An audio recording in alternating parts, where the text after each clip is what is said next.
Baik, Assalamualaikum warahmatullahi wabarakatuh. Ketemu lagi dengan Bapak Muhammad Thalib, MSI, beserta Diklat Online Guru Mulai IT Angkatan 1 tahun 2014. Kali ini saya akan mengetengahkan media pembelajaran ruang dimensi 3, yaitu matematika kelas 10 semester 2, dengan bantuan software Camtasia Studio. Baik, anak-anak sekalian, kita mulai pembelajaran hari ini.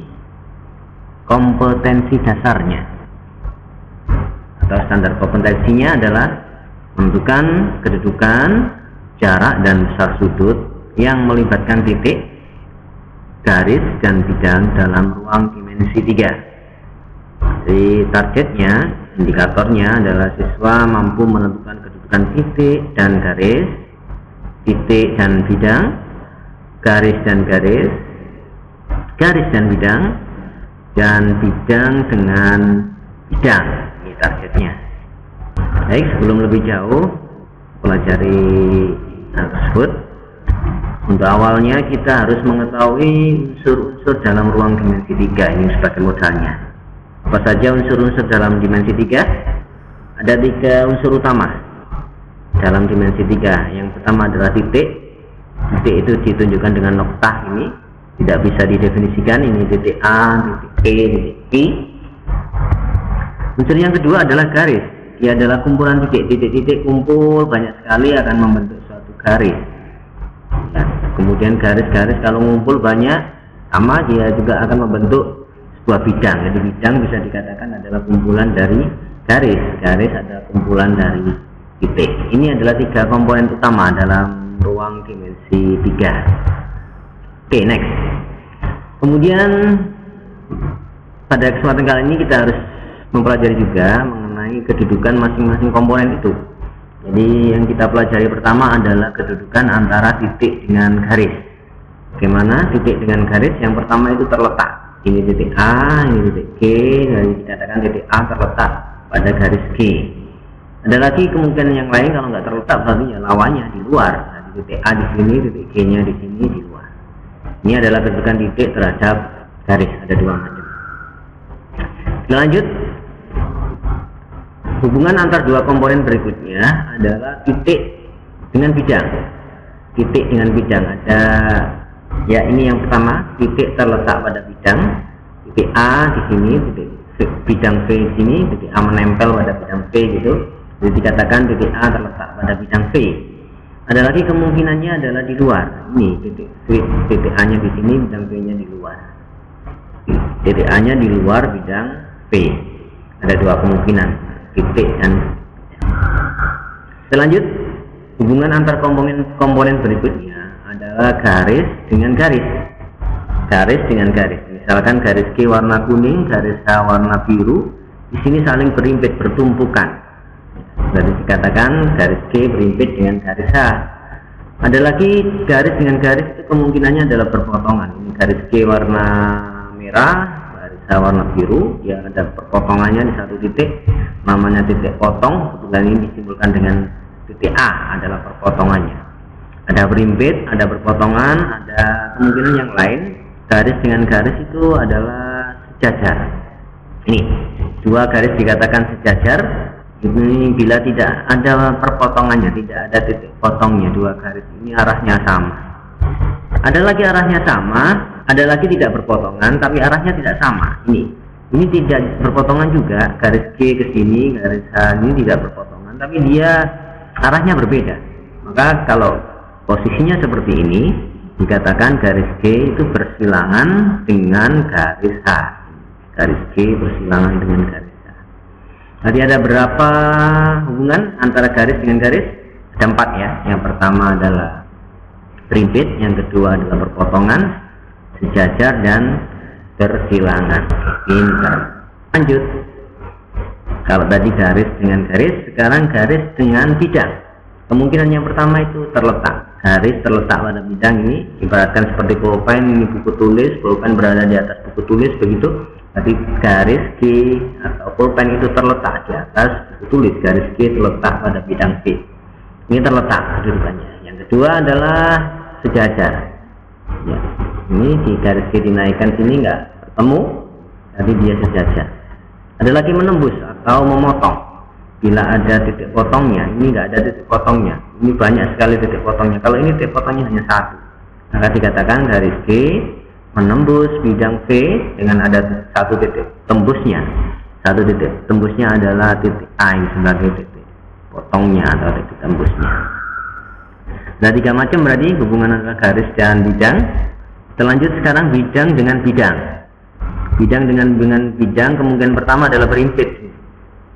Berimpit ada 2 buku itu ditumpuk seperti itu, katakan 2 buku itu berimpit. Ya. Kemudian sejajar. Ini ilustrasinya ada bidang V, ada bidang W. Dia tidak saling bertemu tapi arahnya sama. Dikatakan 2 bidang ini sejajar. Next.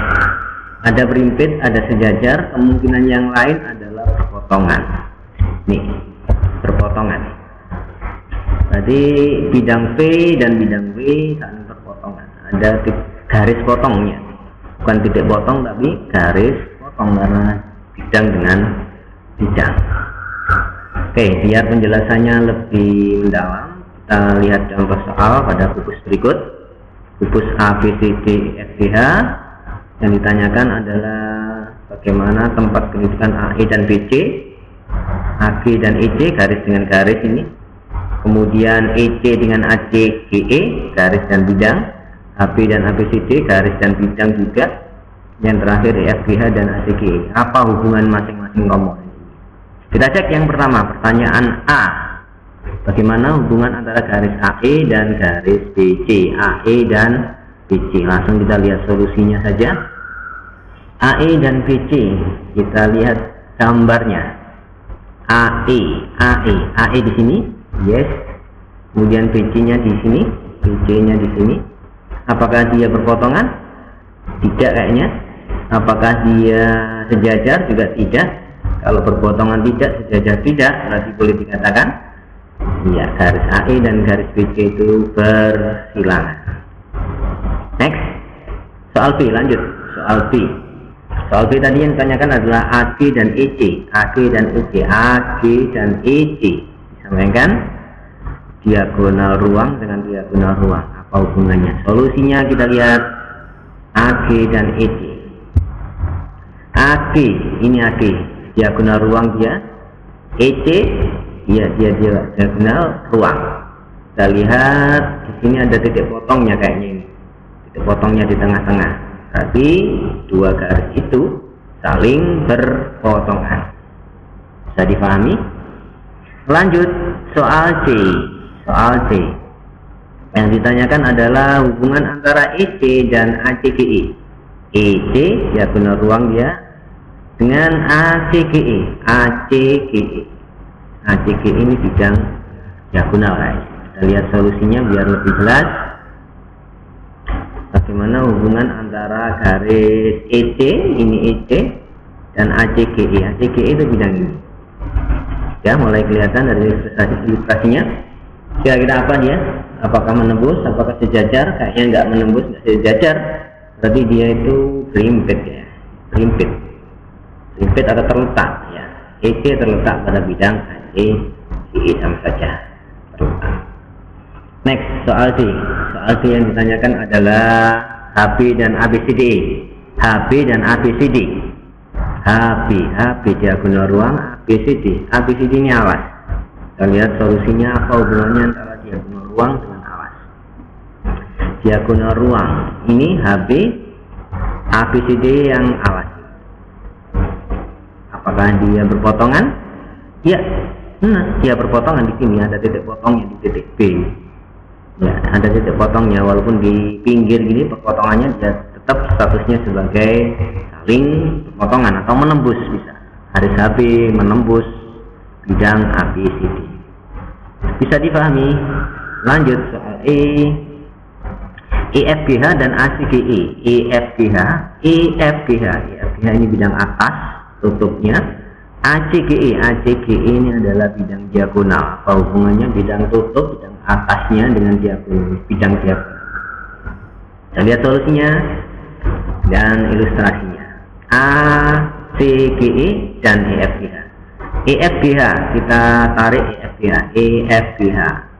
EFGH ini, kemudian ACGE ini, yes, sejajar tidak kayaknya, sejajar tidak, berpotongan ini ya, kelihatannya berpotongan karena ada titik potongnya bertemu di garis EG ya, persilangan juga tidak ya, bisa disimpulkan bahwa bidang EFGH berpotongan dengan ACGE, perpotongannya ada garis EG. Oke, bisa diterima. Alhamdulillah pembelajaran hari ini sudah tuntas mengenai ruang dimensi 3, kedudukan titik, garis, dan bidang dalam ruang dimensi 3. Semoga bermanfaat. Demikian pembelajaran dari saya. Assalamualaikum warahmatullahi wabarakatuh.